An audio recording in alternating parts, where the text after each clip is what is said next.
Olá, tudo bem? Nosso estudo de hoje continua sobre o Evangelho de Marcos. Vamos orar? Grande Deus, nos abençoa no estudo da Tua Palavra, livra-nos do mal, em nome de Jesus. Amém. Caminhamos agora com Jesus em Jerusalém. Depois do seu ministério na Galileia, depois da sua jornada para Jerusalém, Jesus então chega a Jerusalém. Marcos 11, verso 1, lemos: Quando se aproximavam de Jerusalém. Era a época da Páscoa. Jerusalém estava lotada de gente. Conforme o Antigo Testamento, a festa da Páscoa deveria ser comemorada em Jerusalém. Jesus estava em Jerusalém para cumprir a sua missão. O Filho de Deus deveria servir e dar a sua vida em resgate por muitos.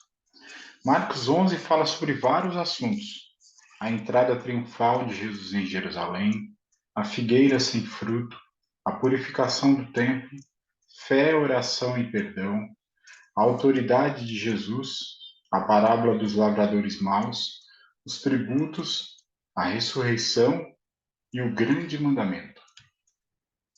A entrada de Jesus em Jerusalém foi diferente. Era o cumprimento da profecia de Zacarias 9, verso 10. Alegra-te muito, ó filho de Sião, exulta, ó filho de Jerusalém. Eis aí te vem o teu rei, justo e salvador, humilde, montado em jumento, num jumentinho, filho de jumenta. Quando Jesus entra em Jerusalém, ou está se aproximando de Jerusalém, ele é aclamado rei. Clamavam: Hosana, bendito que vem em nome do Senhor. Bendito que o reino que vem, o reino de Davi, nosso pai. Hosana nas maiores alturas.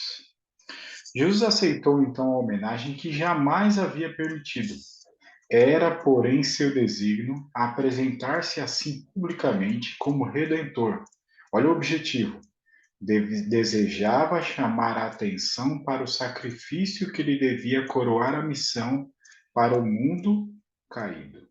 Jesus aceita toda aclamação como rei, que ele quer chamar a atenção. É domingo. Na quinta-feira ele será preso, na sexta-feira será crucificado. No dia seguinte, quando saíram de Betânia, teve fome. E vendo de longe uma figueira com folhas, aproximou-se dela. Nada achou senão folhas, porque não era tempo de figos. No pomar a que Jesus chegou, porém, uma árvore parecia adiantada a todas as demais. Estava já coberta de folhas. A natureza da figueira é que, antes de se abrirem as folhas, aparece o fruto. Sua aparência, porém, era enganosa. Então, a colheita da fruta ainda estava à frente. Aquela parecia adiantada. Muitas folhas, antes apareceria o fruto. Então, ali tem alimento. Mas Jesus foi enganado. Aquela árvore estéril, ostentando sua pretensiosa folhagem ao próprio rosto de Cristo, era um símbolo da nação judaica. Assim chegou ele a Israel, ansioso de neles encontrar os frutos da justiça. Mas o amor para com Deus e os homens foi eclipsado pelo orgulho e presunção. Então, aquela figueira era um símbolo da nação judaica. Tantas bênçãos, povo escolhido de Deus, aparência de povo da Bíblia, mas na prática distante do Senhor. A advertência também é para todos os tempos. O ato de Cristo em amaldiçoar a árvore que seu próprio poder criara fica como aviso para todas as igrejas e todos os cristãos. Ninguém pode viver a lei divina sem servir aos outros, mas há muitos que não vivem segundo a misericórdia. A nação judaica se tornou tão importante que reduziu os demais. Em vez de servi-los, ostentava superioridade. Não é essa a vontade de Deus. Uma figueira sem fruto. Jesus então percebe algo diferente no templo e agora ele faz a purificação do templo. Entrando ele no templo, passou a expulsar os que ali vendiam e compravam. Derrubou as mesas dos cambistas e as cadeiras dos que vendiam pombas. Também os ensinava e dizia: Não está escrito: A minha casa será chamada casa de oração para todas as nações? Vós, porém, a tendes transformado em covil de salteadores. O pátio do templo estava como um vasto curral de gado. Os dignatários do templo empenhavam-se eles próprios em comprar e vender e trocar dinheiro. Qual era o objetivo daquilo? Direcionar para Cristo o substituto? Não. Tão completamente se achavam dominados pela cobiça do lucro que, aos olhos de Deus, não eram melhores que ladrões. Percebe? Estão no serviço de Deus, mas distante de Deus. Segundo alerta para nós, precisamos estar no serviço de Deus e próximos de Deus. A divindade irrompeu da humanidade naquele momento, revestindo Cristo de sua dignidade e glória que jamais manifestara diante de todos. Todos os sons cessaram.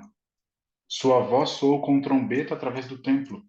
O desagrado de sua fisionomia assemelhava-se a um fogo devorador. Com autoridade ordenou: Tirai daqui estes. A minha casa será chamada casa de oração. Jesus também falou sobre a oração e o perdão.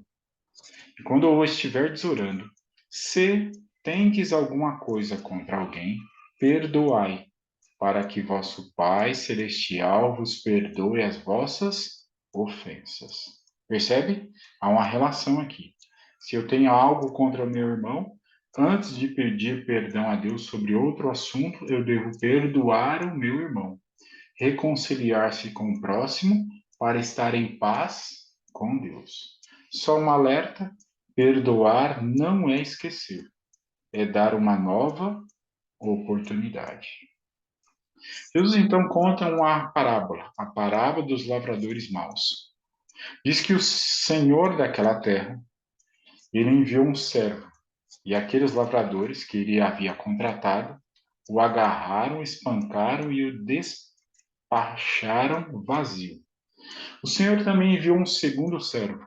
Eles o esbordoaram na cabeça e o insultaram. Ainda outro lhes mandou, a este mataram. Muitos outros enviou e foram maltratados pelos lavradores que foram contratados por aquele senhor. Então aquele senhor enviou o seu filho amado. Agarrando, mataram. Então, o que Jesus está tentando representar através dessa parábola dos lavradores maus? E procuravam prendê-lo, mas temiam o povo, porque compreenderam que contra eles proferira esta parábola. Então, a parábola dos lavradores maus representa o que o povo de Deus faria até mesmo para com o Filho de Deus. Eles o matariam. Jesus agora é colocado numa situação. Devemos pagar tributo a César ou não? Devemos ou não pagar? Disse-lhes então Jesus: Dai a César o que é de César, que são os impostos, e a Deus o que é de Deus, que são os dízimos e as ofertas. Então aqui temos um informe de pagamento de uma pessoa. Ela recebe R$ 5.000, tem um desconto de INSS de R$ 700 e um desconto de imposto de renda de R$ 331,37. O seu líquido é R$ 3.968,63. O que o César de hoje, o governo, tem como renda? Está aqui embaixo, ó. Base de cálculo do imposto de renda da pessoa física, 4.300. Da onde vinha o 4.300? 5.000, que é o salário bruto, menos o INSS. Por que não é cobrado o imposto de renda sobre o INSS? Porque será cobrado quando a pessoa aposentar. Então, percebeu? A renda não é nem o salário bruto, nem o salário líquido. A renda para a Receita Federal é o salário bruto descontado o INSS, ou seja, 4.300. 10%, dízimo significa 10%, é 430. E a oferta, É um movimento de gratidão do ofertante, da criatura, para com o Criador. Quem define isso é a igreja? É outra pessoa? Não. É a criatura em gratidão ao Criador. Então, auxílios como transporte, saúde, alimentação não são dizimados. E se eu sou autônomo?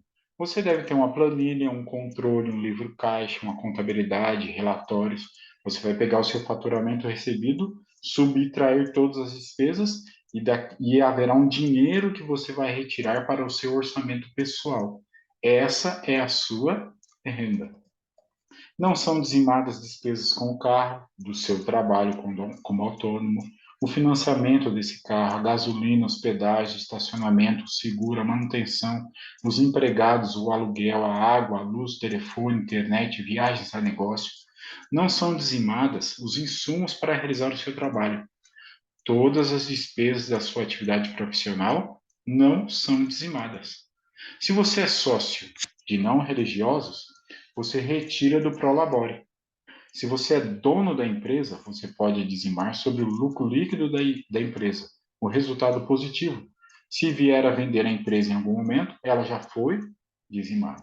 Se você, por exemplo, é motorista de aplicativo, você deve deduzir todas as despesas. Se você usa também aquele veículo para o seu uso pessoal no fim de semana, você deve fazer algo proporcional, ok? Para ter aí algo digno de identificar a sua renda. Jesus também falou sobre a ressurreição, pois quando ressuscitarem dentre os mortos, nem casarão, nem se darão em casamento, porém são como os anjos nos céus. Os preciosos mortos, desde Adão aos últimos santos que morrerem, hão de ouvir a voz do Filho de Deus e sairão dos sepulcros para a vida imortal. Então, pela Bíblia, aqueles que morreram estão descansando, dormindo. E quando Jesus voltar, eles vão ouvir a voz do Filho de Deus e vão sair da sepultura. Jesus, então, termina esse bloco no livro falando sobre o grande mandamento. Respondeu Jesus: o principal é: ouve, ó Israel, o Senhor nosso Deus é o único Senhor. Amarás o Senhor teu Deus de todo o teu coração, de toda a tua alma, de todo o teu entendimento e de toda a tua força. Jesus está citando Deuteronômio 6, verso 4 e 5. O segundo é: amarás o teu próximo como a ti mesmo. Jesus está citando Levítico 19, verso 18. Assim ensinou Cristo a seus ouvintes que a lei divina não se constitui de muitos preceitos separados. Nosso Senhor apresenta os primeiros 4 e os últimos 6 mandamentos como um todo divino e ensina que o amor a Deus se revelará pela obediência a todos os seus mandamentos. Não tem como separar a lei de Deus da vontade de Deus, inclusive para os nossos dias. Os primeiros mandamentos apontam para o nosso amor a Deus.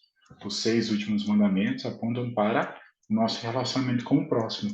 Como Jesus conseguiu sintetizar esses 10 mandamentos? Lembrando de Deuteronômio e de Levítico. Toda a palavra de Deus está em harmonia e nós devemos adequar a nossa vida à palavra de Deus, não a palavra de Deus aos nossos costumes e tradições. Deus nos abençoe.